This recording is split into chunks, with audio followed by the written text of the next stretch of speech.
জেলায় আছে, কুমারঘাটে সভা করছে, কুমারঘাট সভা শেষ করে আগরতলায় আছে, রাহুল্লাদের রাহুল্লাদের ত্রিপুরা এসে মানিক সরকারের মিথ্যাচার করে প্রকাশ করা করে রাহুল্লাদের ইস্তাহার হাতে নিয়ে বলছে, এই ইস্তাহার ত্রিপুরার প্রদেশ কংগ্রেসের ইস্তাহার না, এই ইস্তাহার হচ্ছে দিল্লির ইস্তাহার, এই ইস্তাহারের আমাদের বাচ্চারা মাঠ পাশে যেখানে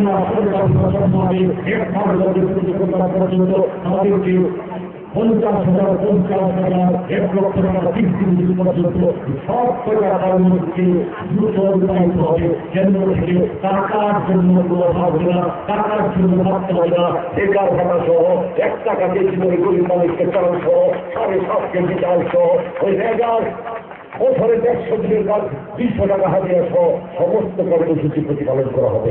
আমি যে জন্য এসেছি আমি আপনাদের সাহায্য করতে এসেছি আর একটা প্রতিশ্রুতি দিতেছি। সেই প্রতিশ্রুতি হচ্ছে এই সরকার তৈরি হতো, সরকার তৈরি হচ্ছে, এই যে কোনো সংশয় নেই। আমি সারা ত্রিপুরা রাজ্য ঘুরেছি, আমি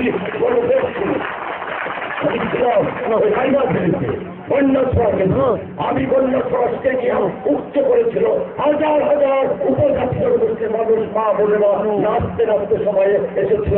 আমি হেলিকপ্টারে গিয়েছি 1 কিলোমিটার দূর থেকে ওই হয়েছে গাড়ি নিয়ে আমাকে যেতে সেখানে 1.5 ঘন্টা সময় দিতে মিছিল ফাঁকা করে দিয়ে আমি গিয়েছি 1.5 ঘন্টার সময় লেগেছে। এত লম্বা মানুষ সেখানে গেছে। আমি দেখেছি কদমতলা ওই কালকে গতকালকে দিচ্ছে রাহুল গান্ধী, তার আগের দিন রাহুল গান্ধী সেখানে মিটিং করে